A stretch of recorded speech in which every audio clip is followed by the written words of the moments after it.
तो दक्षिण भारत में एक राजा हुए, उनका नाम था करिमारन।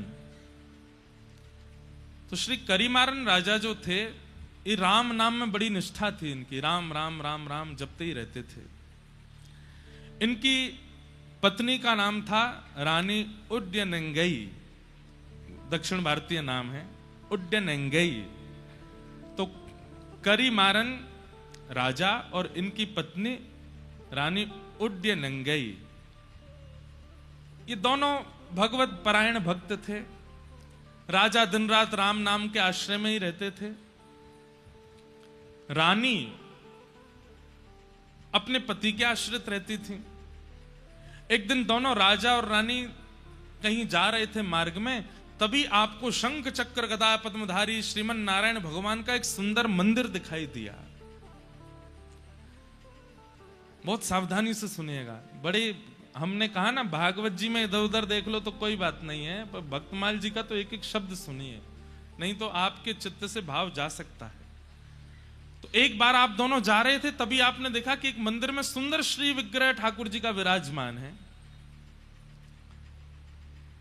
और उस विग्रह को देख करके रानी वहीं रुक गई। राजा तो दंडवत करने लगे, प्रणाम करने पर रानी के नेत्र खुले रह गए ठाकुर जी का रूप लावण्य देख करके। रूप देख करके, स्वरूप देख करके रानी नेत्र झपकना भूल गई। राजा ने कहा, देवी क्या हुआ? रूप देखिए कितने सुंदर हैं ठाकुर जी। बोले कुछ मांग लो ठाकुर जी से। तो रानी ने क्या कहा, पुत्र देहु निज सरस ललाम, कि हे नाथ, आप तो परमात्मा हैं, हम आपको तो गोद में लेके घूम नहीं सकते, पर कृपा कीजिए कि आप जैसा ही पुत्र मुझे प्राप्त हो। आप जैसे रूप हैं, आपके जैसी भुजाएं हैं, आपका जैसा स्वरूप है, ऐसा ही पुत्र मेरे जीवन में आ जाए जिसको मैं गोद में खिला सकूं। ठाकुर जी से पुत्र की याचना इतने भाव से की थी कि रात्रि के समय जब राजा रानी दोनों सोने के लिए गए, तो रानी के स्वप्न में ठाकुर जी प्रकट हो गए, और प्रकट होकर के कहा कि आज आपने इतनी भावना से, आपके शब्दों में इतनी याचना थी, इतनी करुणा थी कि मैं देने से स्वयं को रोक नहीं पा रहा हूं। इसलिए मैं अपने नित्य पार्षद, जो बिल्कुल मेरे जैसे ही हैं, श्री विश्वक्सेन जी महाराज को आपके गर्भ में भेज रहा हूं। वे आपके गर्भ में आएंगे और आप उनको स्वीकार कीजिएगा।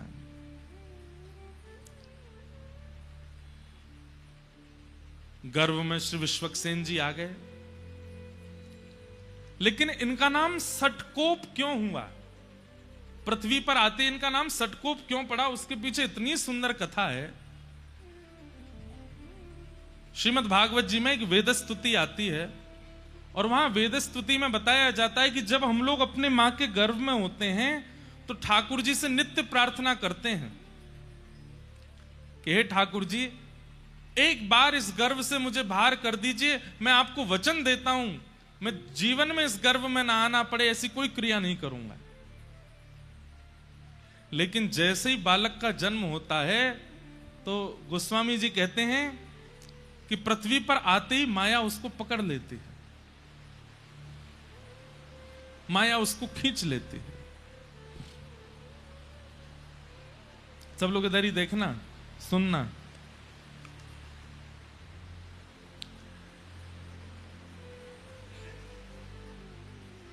भूमि परत बा डाबर पानी, जनु जी वही माया लपटानी। जीव जब तक मातृ गर्भ में होता है वो परम भागवत होता है, ठाकुर जी से उसकी बातें होती हैं। श्रीमद् भागवत जी के कपिल देवूति संवाद में इस बात का प्रस्तुतिकरण है कि उसकी ठाकुर जी से चर्चा होती है। लेकिन जैसे ही उसका जन्म होता है, माया उसको ऐसे पकड़ती है, संसार उसको ऐसे पकड़ने लगता है कि फिर वो धीरे धीरे ठाकुर जी से जितनी उसकी चर्चा हुई सब भूल जाता है। लेकिन विश्वक्सेन जी महाराज जी के साथ ऐसा नहीं हुआ।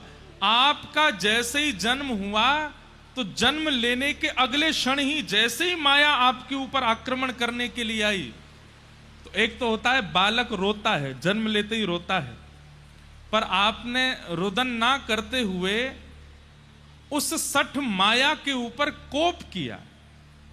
बालक जन्म लेते गुस्सा करता है, वो जन्म लेते क्रोध किया और माया को सतर्क कर दिया कि सावधान हो जाओ, मुझ पर आक्रमण मत करना, मेरे पास मत आना, मेरे समीप आने की कोई जरूरत नहीं है। तभी इनका नाम पड़ गया सठ कोप। सठ माया के ऊपर जिन्होंने कोप किया, ऐसे श्री सठकोप जी महाराज, ये हमारे आचार्य चरण हुए। और भैया देखो, जल अगर आप पे गिर जाए ना, तो हम एक बात कहते हैं, कथा में ये इधर उधर की जो गतिविधि, प्राकृतिक गतिविधि होती है, ये इसलिए होती है ठाकुर जी आते हैं कथा में, तो वो ऐसे नहीं आते, ऐसे करके आते हैं। लाइट चली जाना, पंखा बंद हो जाना, वाह।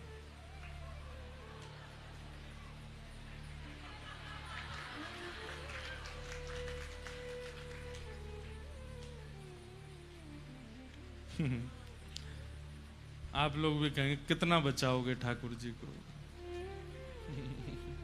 बाबा इतको आए जाओ।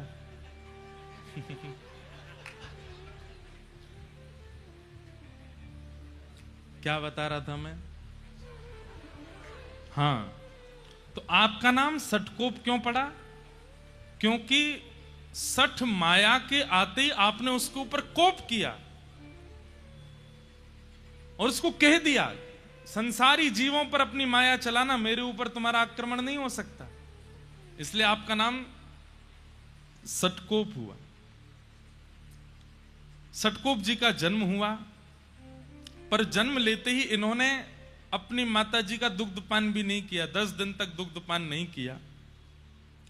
और जब 10 दिन तक दुग्धपान नहीं किया तो माताजी पिताजी बड़े चिंतित हो गए। खूब चेष्टाएं की, खूब याचनाएं की, खूब नियम बनाने का प्रयास किया, लेकिन नहीं पिया दुग्ध। तो माता पिता ने सोचा कि शायद ये बालक जीवित नहीं है, कोई चेष्टा कर नहीं रहा है। तो श्री सठकोप जी को एक पास के मंदिर के एक इमली का वृक्ष था, वहीं नीचे लिटा करके माता पिता वहां से निकल गए। वो तो यही चाह रहे थे, माया में फंसने थोड़ी आए हैं, वो तो जीव उद्धार करने के लिए आए, हम लोगों के कल्याण के लिए आए हैं। इमली के वृक्ष के नीचे ही आप रहे। अब आप विचार करिए कितने दिन रहे होंगे वहां। 13 वर्ष तक वहीं रहे। जन्म लेने के 10 दिन बाद से लेकर 13 वर्ष तक वहीं बैठ करके आप हरि शरणागति, हरि भजन करते रहे, हरि स्मृति करते रहे। दूसरी भाव, हमारे श्री वैष्णव संप्रदाय में श्री सठकोप स्वामी जी ऐसे महापुरुष हुए जो कि श्री किशोरी जी के भाव से युक्त थे, श्री राधा रानी के भाव से। आप निरंतर श्री राधा रानी के भाव में ही निमग्न रहते थे, किशोरी जी का स्मरण करते रहते थे। ऐसा कहते हैं कि आपके जो पद हैं वो विशेष रूप से या तो संस्कृत में होंगे या दक्षिणी भाषा में हैं, इसलिए उनका भाव तो गा पाना मेरे लिए मुश्किल था। तो हमने पिछले साल जो लोग कथा में आए थे उनको पता होगा, हमने कहा था कि अपने रामानुज संप्रदाय में पद हम निवेदित करेंगे अपने आचार्यों को लिख करके। तो आज एक पहला पद लिखा है हमने अपने संप्रदाय के आचार्यों के लिए। श्री सठकोप स्वामी जी, आपकी स्थिति कैसी है? आप किशोरी जी से याचना करते हैं, किशोरी जी का चिंतन करते हैं, और कभी तो आप भाव से अयोध्या पहुंच जाते हैं और अयोध्या में जाकर के आप देखते हैं कि हाथी की सवारी पर श्री राघवेंद्र सरकार बैठे हैं, बड़े बड़े ऋषिजन आगे पीछे चल रहे हैं, कोई चमड़ उड़ा रहे हैं, कोई पंखा चल रहे हैं, जिसके कारण राघव जी का मुखमंडल दिख नहीं रहा। तो सठकोप जी इतने व्याकुल हो जाते हैं कि राघव मुझे दिख क्यों नहीं रहे। आप स्वयं वहां पहुंचे नहीं है, मानसी में वहां पहुंच जाते हैं। तभी आप विचार करते हैं कि अयोध्या के तो राजा हैं, ये राजा तो आसानी से मिलते नहीं हैं, लाला के पास चलो। तो तुरंत मानसी में ही आप वृंदावन पहुंच जाते हैं और वृंदावन जाकर के आप लाला का स्मरण करते हैं। तभी आप क्या देखते हैं अपनी मानसी में, एक गोपी खूब सारी गैयान को गोबर एक पात्र में भर के थाड़ी है। वैसे तो नित्य गोबर उठा लेती है, लेकिन आज उसको पता चल गया है कि इसी मार्ग से श्याम सुंदर आने वाले हैं। तो मन में विचार कर रही है कि मैंने कछु ऐसा नाटक करूं कि लाला को मेरे पास आनो पड़े। तो नीचे परात रखी है गोबर की और वहां में हाथ लगाए करके ऐसा, अरे ये तो बड़ो भारी है, मोते तो उठ ही नहीं रहो, अरे कोई नेक आए के या को उचवाए दो या को नेक उठवाए दो। सतगोप स्वामी जी के मानसी में ये चिंतन होता है।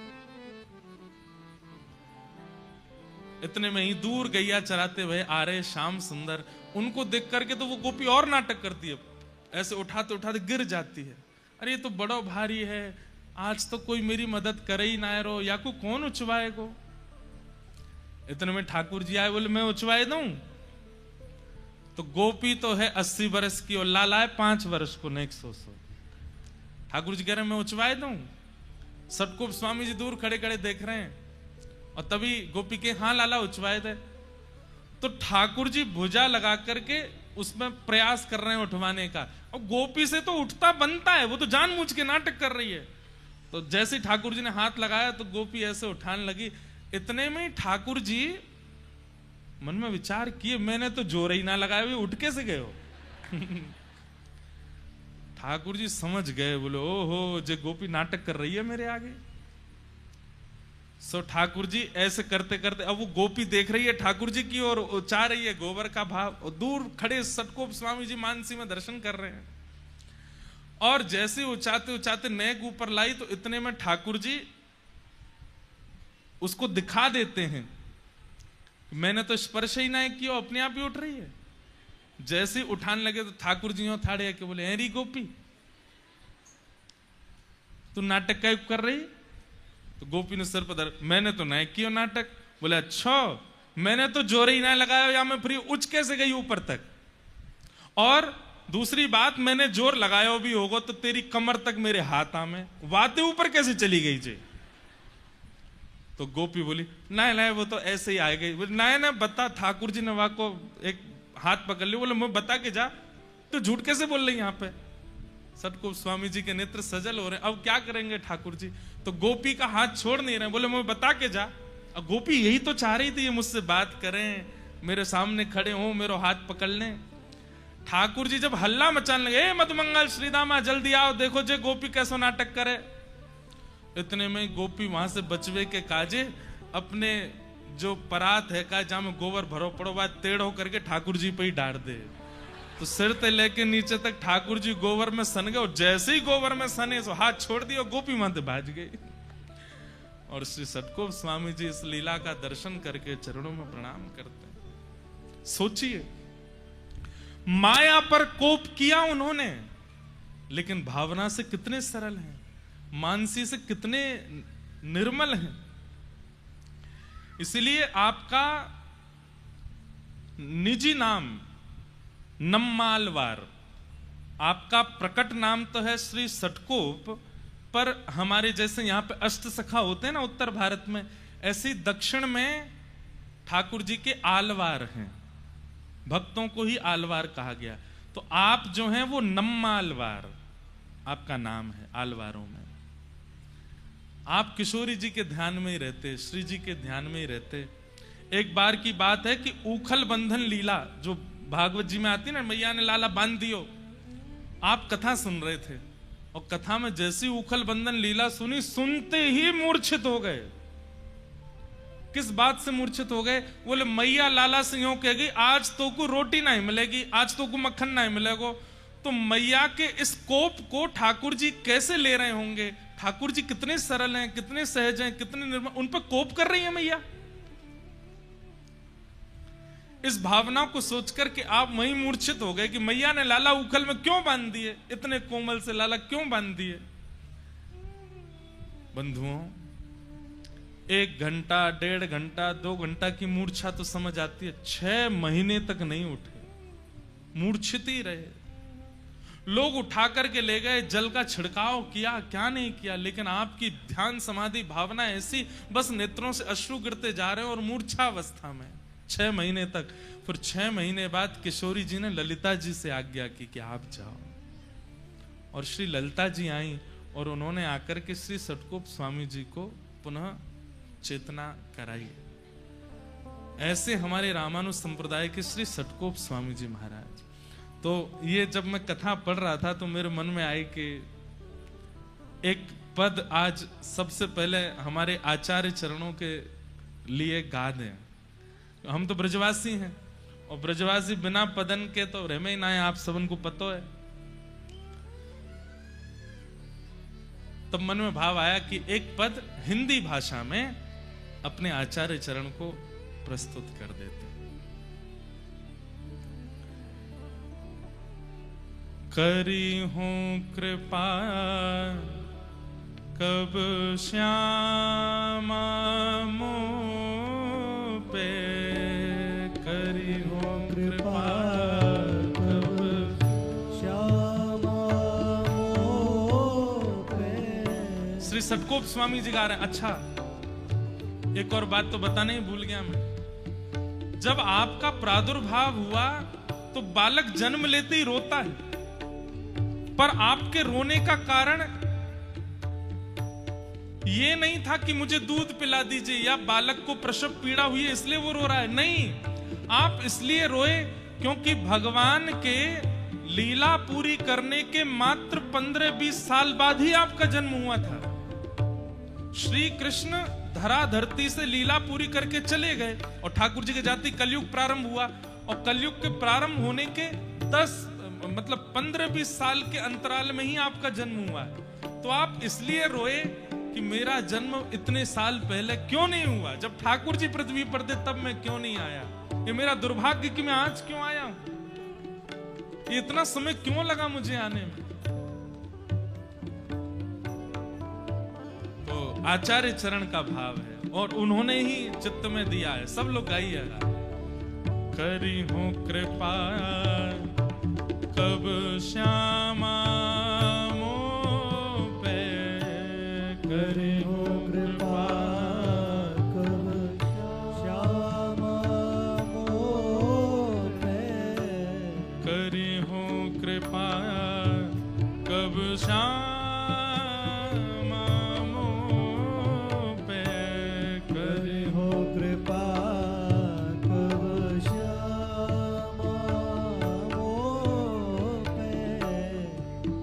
जैसी कृपा ललिता पर कीनी, जैसी कृपा ललिता पर कीनी, जैसी कृपा ललिता पर कीनी, जैसी कृपा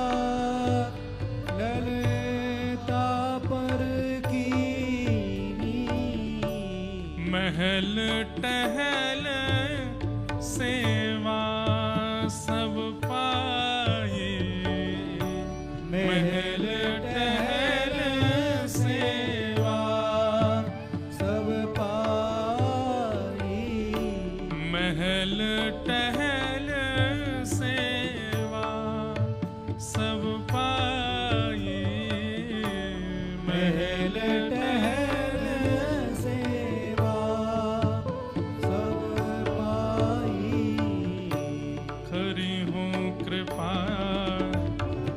श्यामा मोह पे, करी हूं कृपा कब श्यामा मोह पे, करी हूं कृपा कब श्यामा मोह पे, करी हूं कृपा कब श्यामा।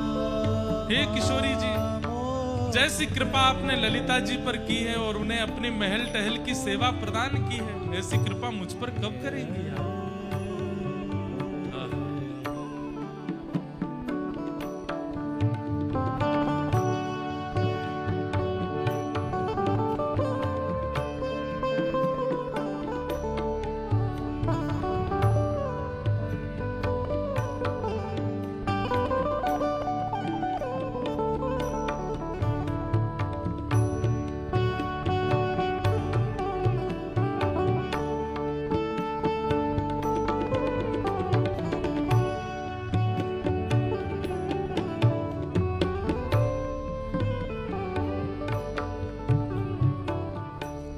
जैसी कृपा विशाखा सो करी, जैसी कृपा विशाखा सो करी, जैसी कृपा विशाखा सो करी, जैसी कृपा विशाखा सो करी, निज सेवा सब पानी, निज सेवा सब पानी पानी। ललिता जी प्रधान सखी हैं किशोरी जी की, लेकिन श्री विशाखा जी प्रधान नहीं है। फिर भी किशोरी जी अगर कह दें मुझे वहां जानो है तो ललिता जी कहेंगी जी श्री जी। किशोरी जी कह दें मुझ को वहां बैठना हो तो ललिता जी कहेंगी ठीक है श्री जी। लेकिन अगर किशोरी जी कहीं जा रही हैं और विशाखा जी कहते नहीं जाना तो किशोरी जी जा नहीं सकती हैं। विशाखा जी का इतना अधिकार है। श्याम सुंदर द्वार पर खड़े हैं और विशाखा जी ने अगर मना कर दिया कि नहीं द्वार नहीं खुलेंगे तो खुलेंगे ही नहीं।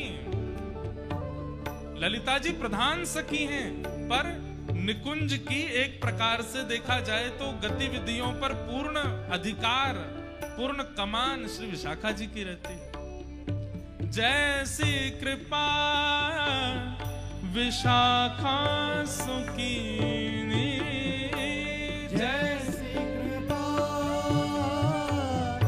विशाखा सो करी, निज सेवा सब पानी, निज सेवा सब पानी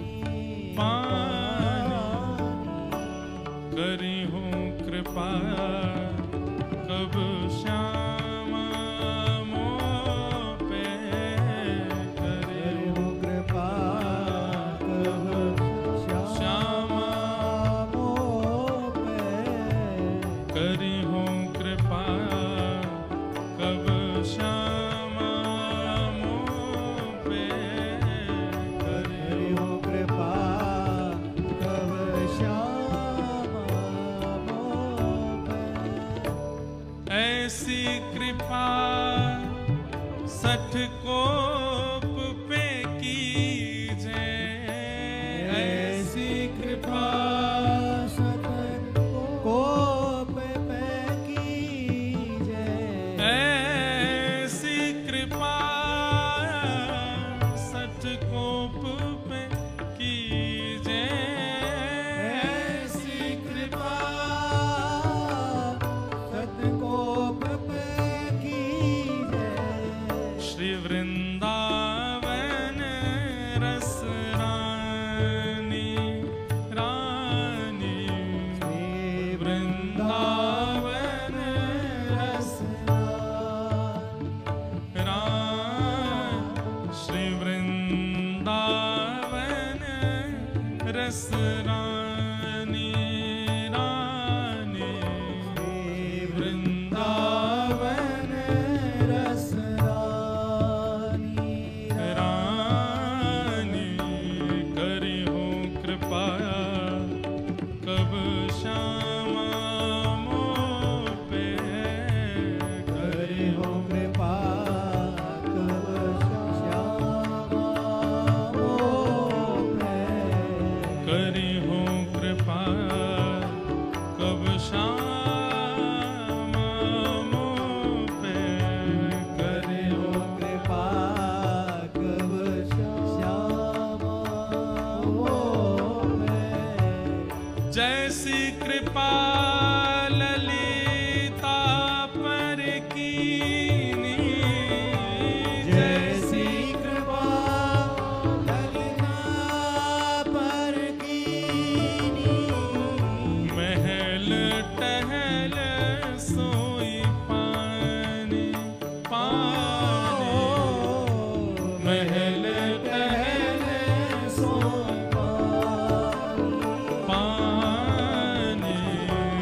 स्वामी जी महाराज की जय। आचार्य चरण ऐसे किशोरी जी का स्मरण करते हैं।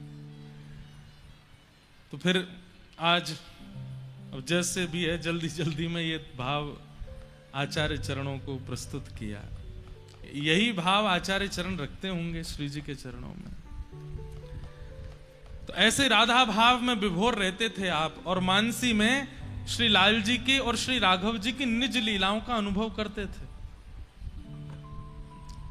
जब जन्म के बाद माता पिता आपको एक इमली वृक्ष के नीचे छोड़ गए और आपने वर्षों तक वहीं रह करके ठाकुर जी का स्मरण किया, तब श्रीमन नारायण भगवान प्रकट हुए शंख चक्र गदा पद्म धारण करके। और हमारे श्री वैष्णव संप्रदाय में जो मूल मंत्र आपको गुरुदेव देते हैं, अष्टाक्षर मंत्र, जो 8 अक्षर का मंत्र आपके आचार्य गुरुजनों ने दिया होगा या जिन्होंने हमसे दीक्षा ली उनको प्राप्त हुआ होगा, ये प्रथम बार श्री ठाकुर जी ने सटकोप स्वामी जी को प्रदान किया। सुनने में वो 8 अक्षर लगते हैं और बड़ा सरल लगता है, ऐसा लगता है कि ये तो बड़ा सामान्य साधारण सा, पर नहीं। एक एक अक्षर की व्युत्पत्ति और एक एक अक्षर का प्रभाव इतना अद्भुत है। अभी रामानुजाचार्य जी का प्रसंग शुरू होगा तब पता चलेगा कि उस मंत्र की विधि क्या है, उस मंत्र का रहस्य क्या है। मंत्र को गोपनीय रखना चाहिए, कभी किसी को नहीं बताना चाहिए। आप जितना जप तप करते हैं, जैसे ही किसी के सन्मुख आप मंत्र का बोलते हैं तो गुरु दीक्षा से अब तक जितनी बार जप किया सब विश्राम हो जाता है। इसलिए किसी के भी सन्मुख अपने गुरु मंत्र का उच्चारण नहीं करना चाहिए, गुरु के द्वारा प्रदत्त भाव का उच्चारण नहीं करना चाहिए। चाहे आप किसी भी परंपरा में हैं, अपनी परंपरा के गुरु प्रदत्त मंत्र का उच्चारण नहीं करना है। सब चीज प्रकाशित कीजिए, पर कुछ चीजें छुपाई जाती हैं और वो छुपी हुई ही अच्छी होती हैं। अब लोग कहें कि नहीं इतना बड़ा पेड़ खड़ा हो गया, इसकी जड़ निकालो, बाहर निकालो, हमें तो देखनी है जड़ कैसी है। जड़ निकालते ही पेड़ तो नीचे गिर जाएगा ना, पेड़ तो नष्ट हो जाएगा ना वो पुष्पित होगा ना वो फलित होगा। इसलिए जड़ तो गोपनीय ही अच्छी होती है। ऐसे ही बड़ी बड़ी इमारतें बनी हों, उसकी नींव तो गोपनीय अच्छी। अब कोई कहे मुझे नींव देखनी है कैसी है, उसके लिए तो धराशायी करना पड़ेगा ना 12 मंजिल को। ठीक वैसे ही आपकी भक्ति की स्थिति जितनी आगे बढ़ती जाएगी वो तभी बढ़ेगी जब आप अपने गुरु मंत्र रहस्य को गोपनीय रखोगे। वो भले ही सामान्य है, भले ही बहुत सरल है, पर वह रहस्य अद्भुत है, इसलिए उसको किसी को नहीं बताना चाहिए। तो वही अष्टाक्षर मंत्र सबसे पहले श्रीमन नारायण भगवान ने प्रकट होकर के श्री सटकोप स्वामी जी को प्रदान किया, और उसी मंत्र का उच्चारण आप निरंतर करते रहते हैं। जिनके बारे में हम सुन रहे थे, श्री गरुण जी महाराज, आप मधुर कवि के रूप में जन्मे, और एक दिन आप अयोध्या यात्रा कर रहे थे तो आप आकाश की ओर देखा कि दक्षिण से एक दिव्य प्रकाश दिखाई दे रहा है। तो आप प्रकाश के पीछे पीछे चलते चलते उत्तर से दक्षिण में आ गए, और दक्षिण में कहां पहुंचे, जहां श्री सटकोप स्वामी जी बैठे थे। तब मधुर कवि जी ने आकर के इनके ध्यान को खोलने के लिए खूब ताली भी बजाई, आवाज करी, लेकिन इनका ध्यान नहीं खुला।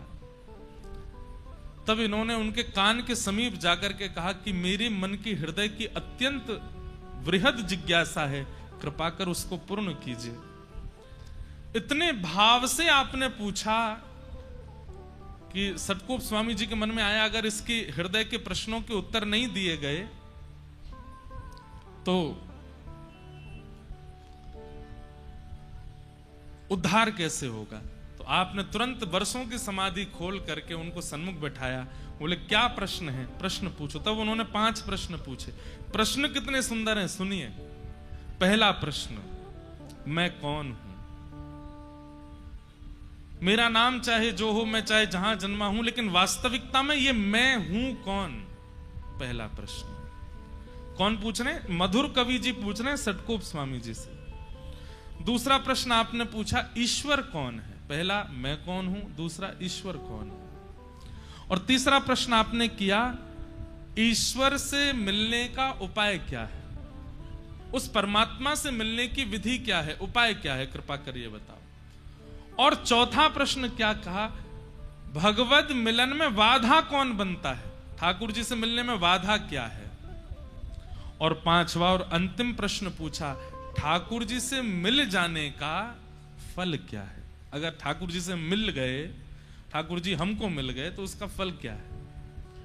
ये 5 प्रश्न आपने किए। चरित्र हम पढ़ रहे थे भक्तमाल जी में, तो उसमें वर्णन आता है कि श्री षटकोप स्वामी जी ने इनका उत्तर देने के लिए 1000 श्लोक बोले और 1000 श्लोकों में उत्तर दिया। उसको सहस्त्र गीति कहते हैं। दक्षिण भारत में वह ग्रंथ भी है और वहां लोग उसका अवलोकन करते हैं। वहां पर विस्तार रूप से उन्होंने जो प्रवचन किया 1000 श्लोकों में, वही सहस्त्र गीत बन गया और उसको सुनकर के श्री मधु कविराज आनंदित हो गए। ठाकुर जी का अनुभव उनको हुआ। 35 वर्ष की आयु तक मात्र आप धरा धरती पर विराजे बस, और 35 वर्ष के पश्चात आपने श्री ठाकुर जी के धाम को स्वीकार किया। बोलो षटकोप स्वामी जी महाराज की। ये रामानुज संप्रदाय बाद में बोलने लगे। पहले संप्रदाय का नाम श्री संप्रदाय है। क्या नाम है? श्री संप्रदाय। और श्री संप्रदाय के प्रथम आचार्य श्री षटकोप स्वामी जी हुए। तत्पश्चात इसी परंपरा में फिर आगे चल करके श्री यामुनाचार्य जी हुए। कौन हुए? यामुनाचार्य। एक श्लोक हम हर कथा में बोलते हैं, आप लोगों ने सुना होगा। नीचे या को लाला कोई उठ के नीचे कर दो। क्या बता रहे थे हम? यामुनाचार्य जी। तो एक श्लोक हम बोलते हैं हर कथा में, और लगभग संप्रदाय के लोग जब भी जिस संप्रदाय के होते हैं वो अपने संप्रदाय के भाव से श्लोक बोलते हैं। लक्ष्मीनाथ समारंभाम नाथयामुन मध्यमाम अस्मदाचार्य पर्यंताम वंदे गुरु परंपराम। सब लोग इधर देखो। हमारे इस परंपरा के गुरु श्लोक का क्या भाव है? लक्ष्मीनाथ समारंभाम। इस संप्रदाय का प्रारंभ कहां से हुआ? बोले लक्ष्मीनाथ भगवान आए थे षटकोप स्वामी जी के पास और उन्होंने आकर के इसका प्रारंभ किया। नाथ यामुन मध्यमाम। श्री नाथ मुनि स्वामी जी और यामुनाचार्य जी ये हमारी संप्रदाय के मध्य आचार्य हैं, और जिन्होंने हमें दीक्षा प्रदान की उन गुरु तक, ये संपूर्ण गुरु परंपरा को मैं प्रणाम करता हूं, मैं वंदन करता हूं और आपको कथा सुनाने जा रहा हूं। हर कथा में ये श्लोक बोलते हैं, और लगभग आप जिस भी संप्रदाय के आचार्य से मिलेंगे उनमें ये श्लोक, जैसे हमारे श्री रामानंद परंपरा में सीतानाथ समारंभाम श्री रामानंदार्य मध्यमाम अस्मदाचार्य पर्यंताम वंदे श्री गुरु परंपराम। ऐसे ही अब सबके तो हमको याद नहीं है, लेकिन लगभग संप्रदायों के आचार्यों से आप ये सुनेंगे ही सुनेंगे। वो प्रथम कहां से प्रारंभ हुआ उनका नाम लेंगे और मध्यस्थ का नाम लेंगे, और अपने जो आचार्य चरण हैं उन तक को प्रणाम करके संप्रदाय को वंदन करते हैं। इस श्लोक को बोलने से पूरी परंपरा को वंदन हो जाता है। तो हमारी परंपरा में श्री यामुनाचार्य जी महाराज हुए। तो एक आचार्य चरण है श्री नाथ मुनि स्वामी। बहुत ध्यान से सुनिएगा, ये मध्यस्थ आचार्य हैं। नाथ मुनि स्वामी, नाथ मुनि स्वामी जी के पुत्र हुए ईश्वर मुनि स्वामी जी, और ईश्वर मुनि स्वामी जी के पुत्र हुए श्री यामुनाचार्य जी। सब लोग सुन रहे हैं ना? सुनते रहिए भैया, है ना? तो दादाजी हैं नाथ मुनि स्वामी, पिताजी हैं ईश्वर मुनि स्वामी, और इनके पुत्र हैं श्री यामुनाचार्य जी। पिताजी का भगवत धाम गमन हो गया, दादाजी ने विरक्त सन्यास ले लिया, तो दादाजी सन्यासी हो गए, पिताजी वैकुंठ चले गए, अकेले रह गए श्री यामुनाचार्य जी। तो यामुनाचार्य जी का पालन पोषण इनकी माताजी और इनके दादाजी ने किया, इनकी दादी और इनकी माताजी ने किया। कहते हैं उस काल में इतना अद्भुत विद्वान हुआ ही नहीं दशों दिशाओं में। हमने कहा ना, उस काल में विद्वान होना आवश्यक था, क्योंकि अगर आप विद्वान नहीं होते थे तो धर्म का नाश करने वाले लोग भी विद्वान बन के आते थे और अपनी विद्वत्ता से धर्म को ह्रास कर रहे थे। इसलिए सबका विद्वान होना बहुत आवश्यक होता था। आजकल कुछ नहीं है, आजकल तो केवल नाम गा लो ठाकुर जी का, तिलक स्वरूप लगा लो, ठाकुर जी के सन्मुख पहुंच जाओ, बस इसी से कल्याण है। कलयुग ज्यों ज्यों आगे बढ़ रहा है, ठाकुर जी उतना सरल करते जा रहे हैं। पर उस काल में आपको विद्वान होना अनिवार्य था निर्वहन करने के लिए। अगर धर्म निर्वहन करना है तो आप विद्वान नहीं हो तो आपका काम नहीं चल सकता।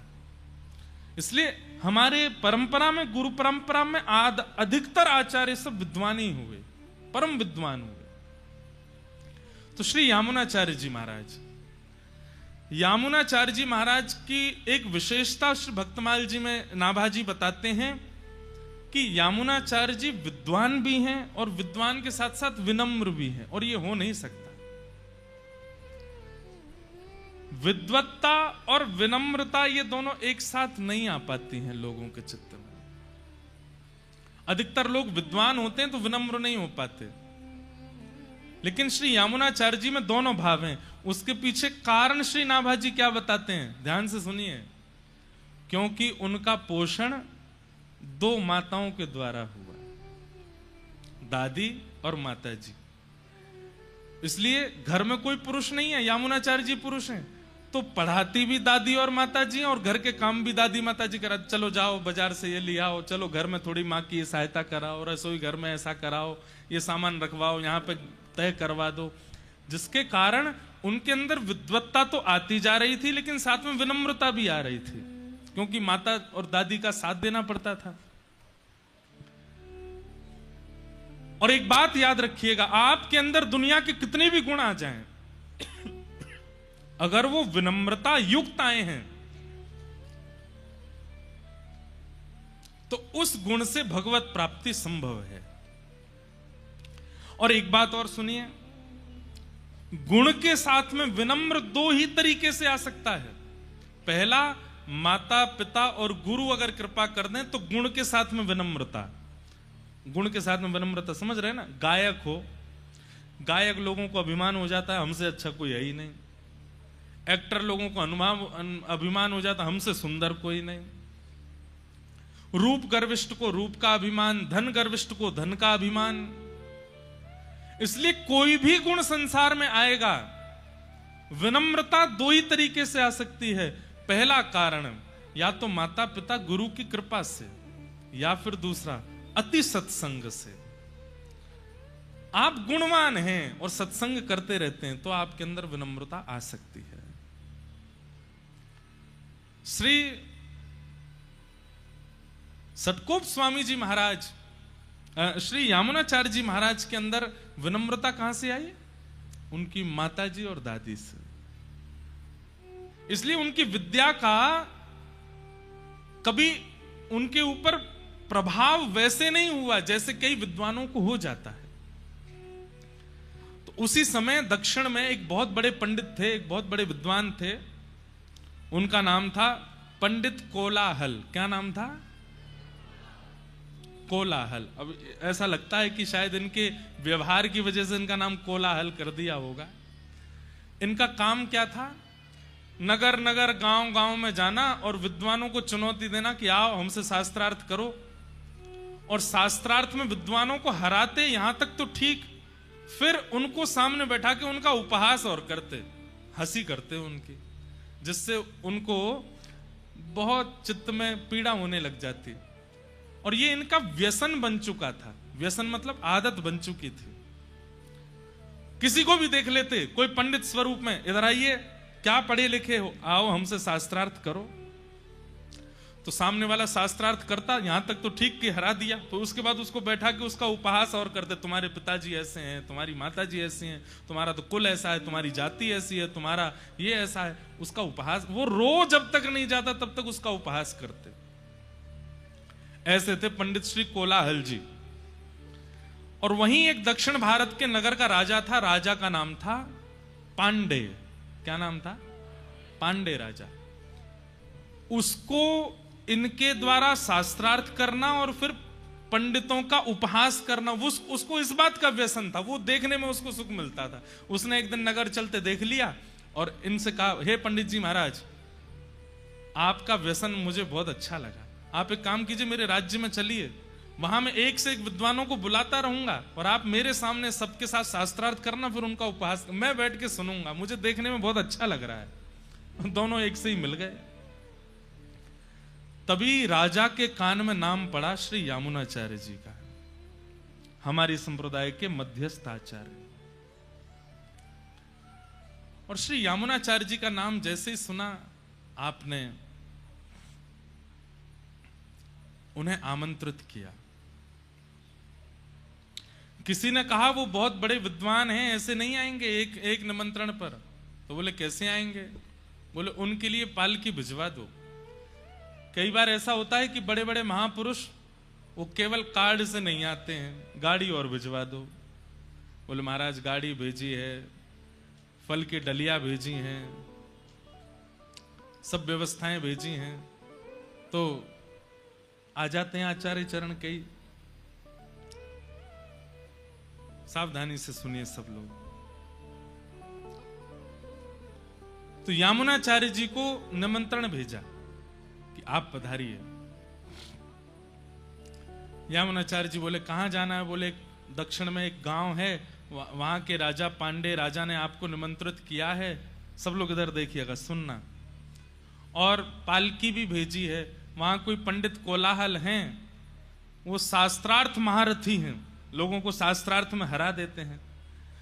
तो कई ब्राह्मणों ने पहले ही यामुनाचार्य जी से आके उनकी शिकायत कर रखी थी। बोले एक दक्षिण में कोलाहल नाम का पंडित है, वो सबको हराता, फिर उनके उपहास और करता है, उनकी धर्म जाति माता पिता सबके नाम बिगाड़ बिगाड़ करके हंसी बनाता है। तो यामुनाचार्य जी ने पालकी के लोभ में नहीं गए, लेकिन जब पंडित का नाम सुना, बोले कि इस पंडित से तो बात करनी चाहिए हमको। जैसे हमारे श्री हरिराम व्यास जी ओरछा वाले, वो भी यही कर रहे थे, जगह जगह जा जा करके ब्राह्मणन को हरा रहे थे। फिर उनको समझाने कौन गए? महादेव, काशी विश्वनाथ भगवान गए और जाकर के कहा कि भैया ये विद्वान बन करके जगत उपहास करने के लिए नहीं बने हो, तुम विद्वान इसलिए बने हो कि प्रियालाल जी की सेवा करो जाकर के वृंदावन में। यहां यामुनाचार्य जी महाराज पालकी में बैठ करके कोलाहल पंडित से पांडे राजा के नगर में शास्त्रार्थ करने निकले। तो यामुनाचार्य जी की विद्वत्ता तो थी, उनके कई शिष्य आगे पीछे चल रहे थे पालकी के। अटारी पर खड़े होकर के राजा रानी दोनों देख रहे थे। कहते हैं यामुनाचार्य जी ने पालकी की पर्दे में से नेक बाहर झांका, तो उनके मुखमंडल का तेज देख करके रानी इतनी प्रभावित हो गई और राजा से बोली, शास्त्रार्थ बाद में होगा, मैं पहले ही बताती हूं, आज तुम्हारा अभिमानी कोलाहल पंडित हारेगा और ये हराएंगे, क्योंकि इनके मुखमंडल का जो तेज है, मुखमंडल का जो प्रताप है, उससे ये बात सिद्ध हो रही है कि ये बहुत बड़े विद्वान होंगे। तो राजा बोला, बड़े बड़े विद्वान आए यहां पर, लेकिन हमारे पंडित कोलाहल के आगे सब ध्वस्त हो गए, सब नष्ट हो गए। अभी अभी देखते हैं कितना विद्वान है। रानी बोली, ऐसे नहीं, आज तो आप शर्त लगा लीजिए मुझसे, यही जीतेंगे। राजा बोले, अच्छा इतना विश्वास? बोले हाँ, इनके मुखमंडल का तेज अद्भुत है। राजा बोले, क्या शर्त लगेगी फिर? रानी बोली, अगर ये जीत गए, अगर ये हार गए, तो मेरी हार मानी जाएगी, और मैं हार करके आपको वचन देती हूं, मैं पत्नी और रानी पदवी का त्याग कर दूंगी, जैसे अन्य दासियां राजभवन में रहती ऐसे रहूंगी, और जीवन भर आपके दासित्व को स्वीकार करूंगी। राजा बोले, इससे हमको प्रसन्नता तो नहीं। बोले, आपकी प्रसन्नता के लिए नहीं, मैं इनके लिए ये करूंगी। अगर ये हार गए तो मैं जीवन पर्यंत रानी भेष में नहीं रहूंगी, दासी बन करके रहूंगी, लेकिन अगर ये जीत गए तो आपको अपना आधा राज्य इनको देना पड़ेगा। राजा रानी के कॉन्फिडेंस को देख करके राजा भयभीत हो गए। बोले कि आप सच में इतनी बड़ी बात कह रही हैं? बोले कि हाँ, वचन दीजिए। राजा बोले, मुझे भी अपने कोलाहल पंडित पर भरोसा है, वो जीतेगा। आहा, हमारे आचार्य चरण जैसे ही पहुंचे हैं, अभी तक ठाकुर जी ने स्वीकार नहीं किया इनको, अभी तक ये आचार्य नहीं बने थे, अभी तो ये सामान्य विद्वान थे बस। लेकिन ठाकुर जी क्यों प्रभावित हो गए, क्यों स्वीकार किया, उसके लिए कथा सुनना बहुत जरूरी है। जैसे ही आप पालकी से उतर के सभा में पधारे, 2 आसन लगे हुए थे, एक आसन पर आप चुपचाप जाकर के बैठ गए, दूसरे आसन पे आके कोलाहल पंडित बैठा और आकर के आंखों में देखने लगा, और कभी इधर मचले कभी उधर मचले, और बोले कि देखना आज तुमको हराऊंगा मैं, और तुमको देखना हराऊंगा। यामुनाचार्य जी शांत मुद्रा में बैठे रहे, बोले एक बात बताओ, किस विषय पे शास्त्रार्थ करोगे? राजा ने कहा किस विषय पे शास्त्रार्थ होगा? तो भाई विद्वान होना ही सब कुछ नहीं होता, एक बात याद रखिएगा, विद्वान होना ही, सारी नॉलेज होना ही सब कुछ नहीं होता। कभी कभी विवेक होना भी बहुत जरूरी होता है। कई लोगों को पता होता है कि ये हल्दी है, ये नमक है, ये हींग है, ये गरम मसाला है, ये टमाटर है, ये आलू है, लेकिन सब्जी बनाना नहीं जानते। सब कुछ पता होना एक बात होती, पर सबको व्यवस्थित करना ये विशेष बात होती है। यामुनाचार्य जी विद्वान के साथ साथ विवेकी भी हैं, वो जानते हैं कि कब कहां क्या करना है। तो राजा ने कहा किस विषय पर शास्त्रार्थ होगा? तो यामुनाचार्य जी कुछ कहते, और जबकि होना यही चाहिए कि अतिथि जो आया उसको अवसर देना चाहिए कि आप बोलिए किस विषय पर होगा, पहले ही बोल पड़े। बोले कि ये यामुनाचार्य बड़ा शांत शांत सा लग रहा है, ज्यादा बोल कुछ रहा नहीं है, मैं ही पहले बोल देता हूं। बोले राजन, खंडन शास्त्रार्थ होगा, ये जो भी बोलेंगे उस बात का मैं खंडन करूंगा। अब इसमें सामने वाला कुछ भी बोले, आपको उसका खंडन करना, उसकी बात को असत्य करना है। राजा बोले तो फिर देरी किस बात की, शास्त्रार्थ शुरू किया जाए। यामुनाचार्य जी बोले कितने वाक्य बोलने का अधिकार है मुझे? तो सामने खड़े कोलाहल पंडित जी बोले 3 वाक्य बोलिए, और तीनों वाक्यों का खंडन करूंगा मैं। तो पहला वाक्य यामुनाचार्य जी क्या बोलते हैं? हमारे सामने जो महाशय पंडित जी विराजमान हैं, इनकी माताजी काकबंध्या हैं। काकबंध्या मतलब जिनके एक ही पुत्र है, उसके बाद फिर संतान नहीं है, उनको काकबंध्या कहते हैं। तो यामुनाचार्य जी ने पहला शब्द क्या कहा? हमारे सामने जो पंडित जी बैठे हैं, इनकी माताजी काकबंध्या हैं। राजा भी खड़ा हो गया, इसका खंडन कैसे करोगे, वो एक ही हो। अब मर्यादा ये है कि अब पंडित कोलाल नहीं, खंडन वाला नहीं चलेगा, दूसरा वाला करेंगे। यामुनाचार्य जी बोले आप देख लीजिए। राजा बोले नहीं, एक ही बार आपने खंडन का पहले बोला, अब खंडन ही होगा। बोले अब दूसरा वाक्य बोलिए। तो यामुनाचार्य जी बोले राजा पांडे बड़े नीति से चलते हैं, और राजा पांडे सदा धर्म का पालन करते हैं, और बड़े वैष्णव हैं, करिए खंडन। यहां पर यामुनाचार्य जी जब जैसे ही बोला, तो सामने बैठा कोलाहल पंडित राजा की ओर, राजा तलवार निकल, बोलो खंडन करो। अब खंडन तो ये होगा कि नहीं, राजा नीति युक्त नहीं है, उसको सिद्ध करो कैसे नीति युक्त नहीं है।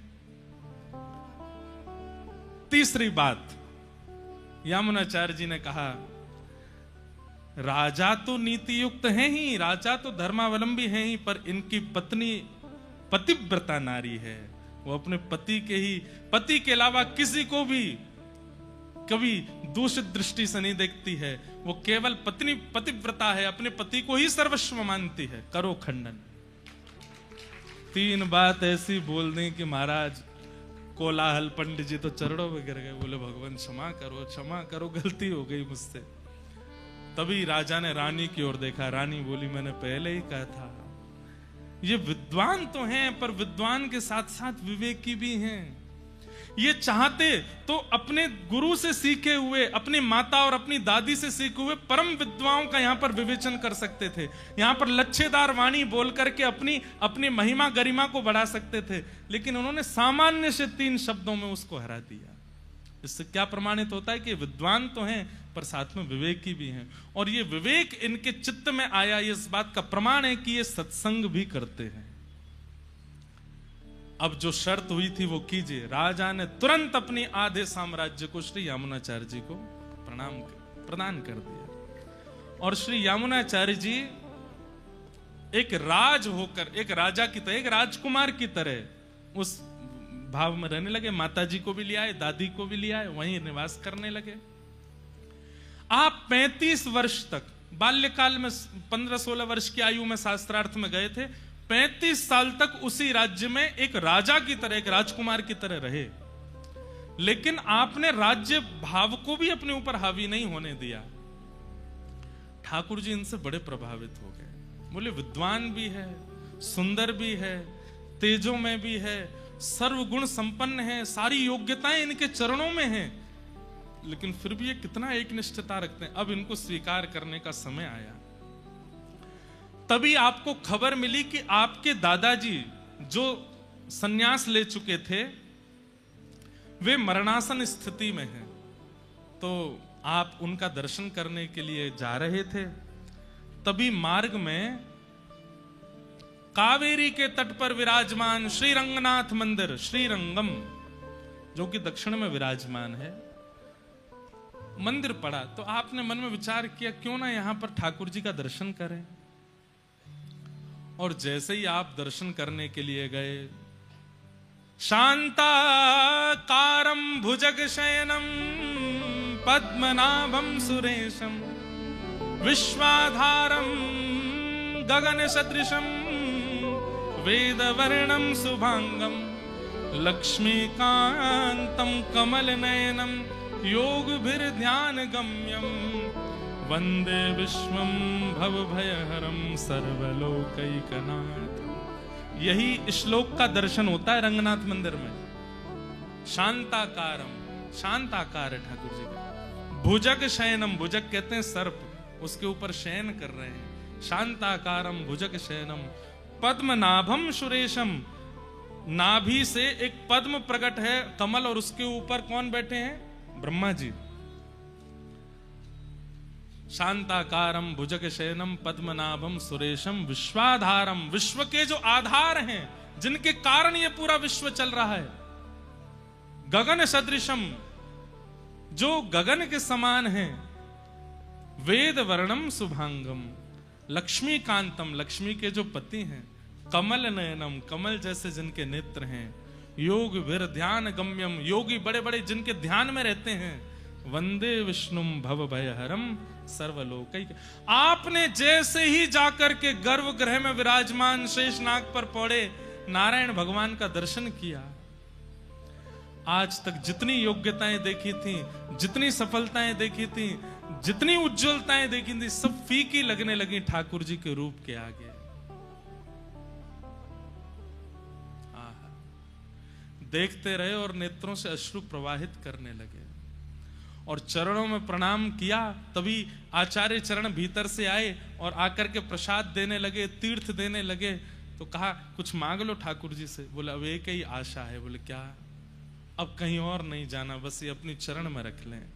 मुझे यहां से आगे जाना ही नहीं है, मुझे वापस राज्य नहीं करना है, मैं इनके चरणार विंदों में केवल इनको देखते हुए रहना चाहता हूं, और कुछ नहीं चाहिए।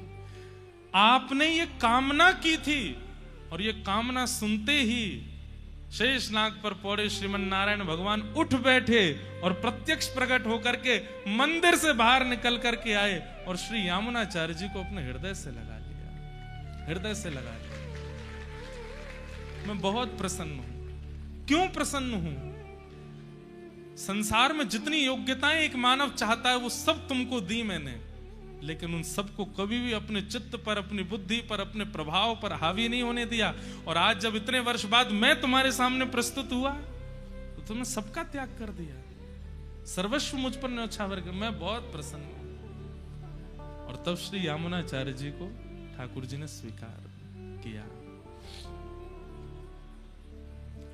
इस बात से प्रमाणित होता है कि आपके चाहने से ठाकुर जी आपको प्रिय नहीं लगते हैं।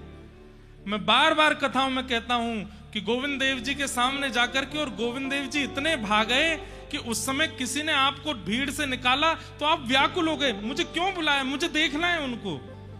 इतनी व्याकुलता हुई कि आप दोबारा दौड़ करके दर्शन करने गए। प्रमाणित मान लीजिएगा, आप उनको देख के नहीं रीझे हैं, वो आपको देख के रीझ रहे हैं, वो आपको देख के प्रसन्न हो रहे हैं।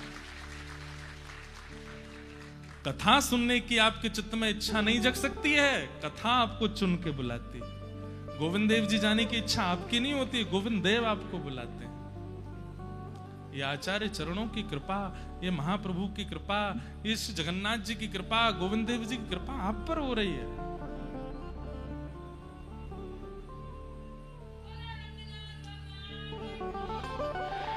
वारे भैया,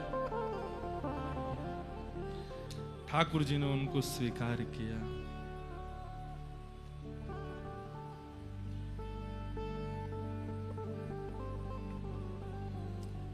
हमारे ब्रज में हम गाते हैं ना,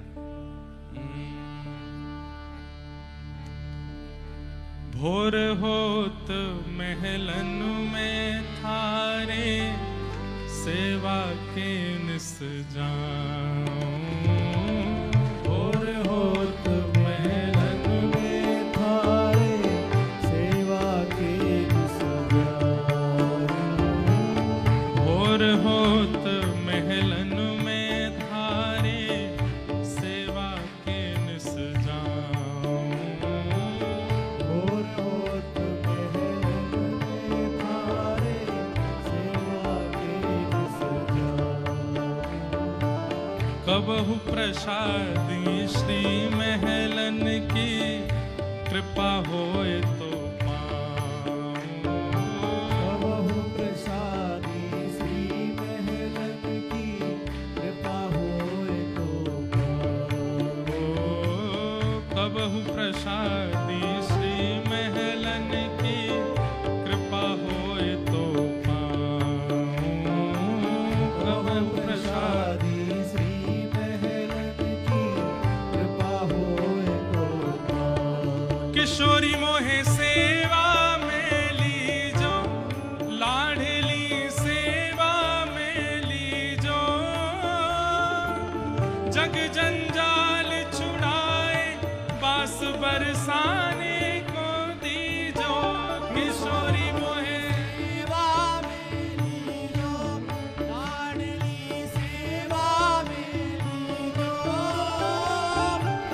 जग जंजाल छुड़ाए बास बरसाने को दीजो।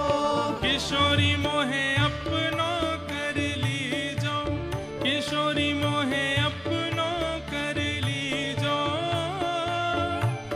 जग जंजाल छुड़ाए बास वृंदावन को दीजो।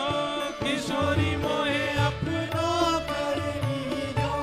किशोरी मोहे अपनो कर लीजो। जग जंजाल छुड़ाए बास वृंदावन को दीजो। श्री राधा रानी की।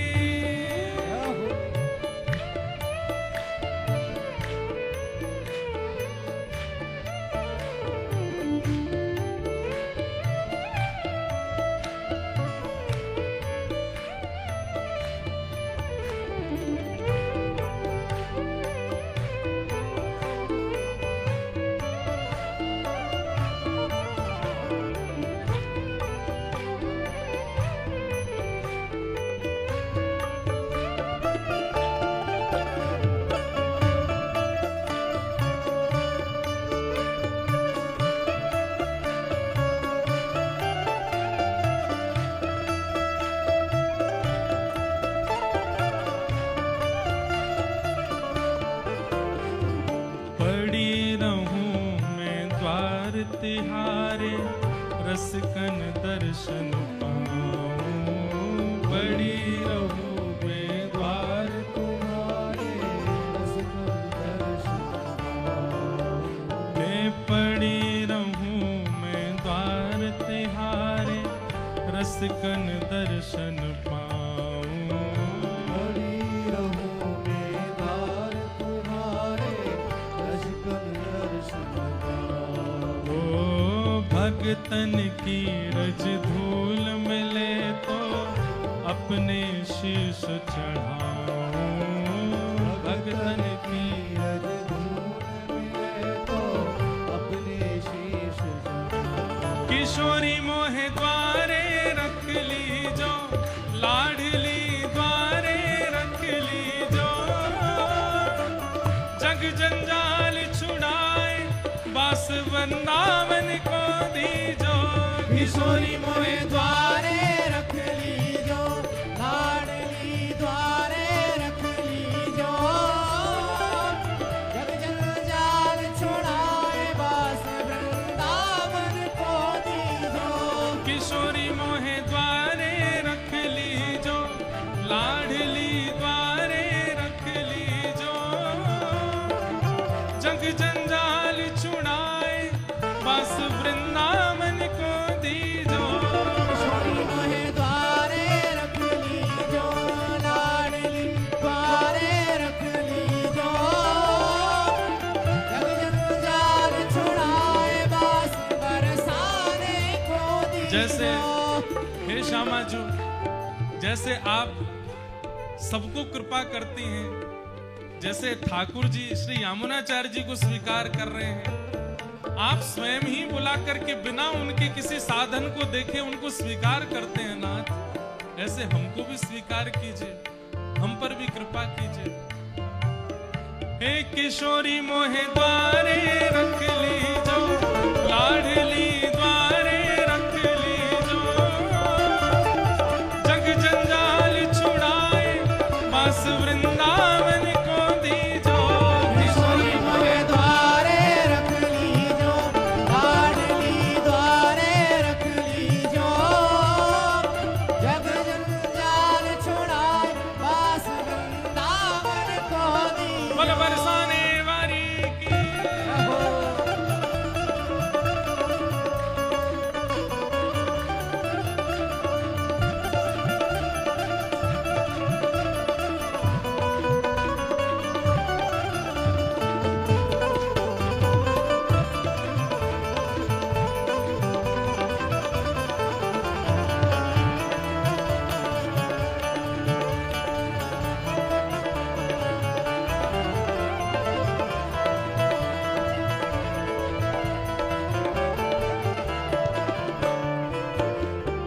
भूख लगे तो ब्रजवासन के टूक मांग के खाऊं। भूख लगे तो ब्रजवासन के भूख मांग के खाऊं। आप लोगों ने कभी मधुकरी मांग के पाई है वृंदावन में? कितने ने पाई है? परिचितों के यहाँ से नहीं मांगनी है। कई लोग हमारे घर पे ही आके मांगे, क्यों? कथा सुने महाराज जी जाने। परिचित नहीं, अपरिचितों के यहाँ से मांगो, और ऐसे ही कोई रैंडम घर में जाओ और मांग लो। और सुनिए, फिर जो मिल जाए उसमें दोष बुद्धि मत देखिएगा। ये हमने आचार्य चरणों से पूछा कि कई लोग स्वभाव से थोड़े कठोर होते हैं, उनसे कुछ मांग लो तो कुछ ऐसा दे दें, या कुछ गाली गलौजी दे दें, तो गाली को ही उस दिन की भिक्षा समझ लेना। बोले ये हो आज भिक्षा मिली है, भिक्षा में कहा दियो है, गारी दइए हमको। अरे धन्य है कि जो गारी ठाकुर जी को पड़ी है वो आपको भी मिली है। भूख लगे तो ब्रजवासन के टूक मांग के खाऊं। भूख लगे तो ब्रजवासन के भूख मांग के खाऊं। कबहु प्रसादी श्री महलन की कृपा होए तो पाऊं। कबहु प्रसादी श्री महलन की कृपा होए तो पाऊं। कबहु प्रसादी श्री महलन की कृपा होए तो पाऊं। कबहु प्रसादी श्री महलन की कृपा होए तो पाऊं। हे किशोरी मेरी विनय मान लीजो, लाडली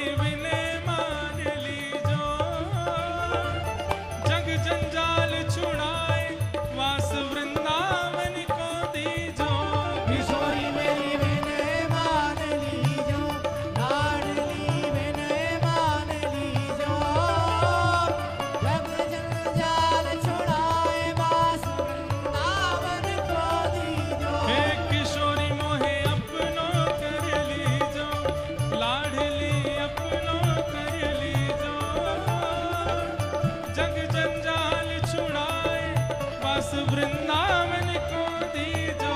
किशोरी मोहे अपनो कर लीजो, लाडली अपनो कर लीजो। जग जंजाल छुड़ाए वास वृंदावन को दीजो। राधे राधे राधे राधे राधे जय श्री राधे। राधे राधे राधे राधे राधे राधे राधे राधे राधे राधे राधे जय श्री राधे। राधे राधे राधे राधे राधे जय श्री राधे। जय जय श्री राधे, जय जय श्री राधे। जय जय श्री राधे, जय जय श्री राधे। जय जय श्री राधे, जय जय श्री राधे। जय जय श्री राधे, जय जय श्री राधे। राधे राधे राधे राधे राधे जय श्री राधे। राधे राधे राधे राधे राधे जय श्री राधे। श्री राधे राधे राधे राधे राधे जय श्री राधे। राधे राधे राधे राधे राधे जय श्री किशोरी मोहे अपनो कर लीजो, लाडली अपनो कर लीजो। जग जंजाल छुड़ाए वास वृंदावन को दीजो। किशोरी मोहे अपनो कर लीजो, लाडली अपनो कर लीजो। जग जंजाल छुड़ाए वास वृंदावन को दीजो। वास वृंदावन को दीजो। वास वृंदावन को दीजो। वास बरसाने को दीजो। वास बरसाने को दीजो। राधे राधे रटूं निरंतर तेरे ही गुण गाऊं। राधे राधे रटूं निरंतर तेरे ही गुण गाऊं। राधे राधे रटूं निरंतर तेरे ही गुण गाऊं। राधे राधे रटूं निरंतर तेरे ही गुण और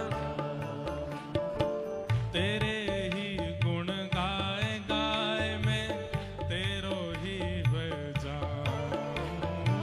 तेरे ही गुण गाए गाए मैं तेरो ही है जाऊं। हाँ, तेरे ही गुण गाए गाए मैं तेरो ही है जाऊं। तेरो ही गुण गाए गाए मैं तेरो ही है जाऊं। किशोरी